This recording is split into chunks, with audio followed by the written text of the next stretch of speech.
అప్పులైనా, రోగాలైనా, అవమానమైనా, బాధలైనా, ఇరుకులైనా, ఇబ్బందులైనా చేసేదేముంది, అనుమతించిన వాడే తీసేస్తాడు. విశ్వాసం ఉంది. ఎలా వచ్చింది? స్నేహం. ఏమనుకుంటున్నావురా ఇప్పుడు?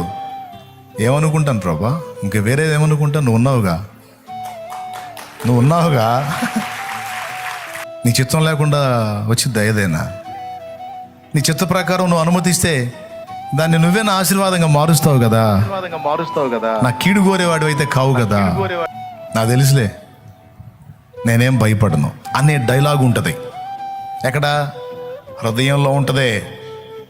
ఆ నిశ్చయత అన్ని కలవరాల నుంచి మనల్ని విడిపించింది. ఎందుకంటే విశ్వాసం నా ప్రతికూలతలన్నిటి నుంచి నా దేవుడే నన్ను విడిపిస్తాడు.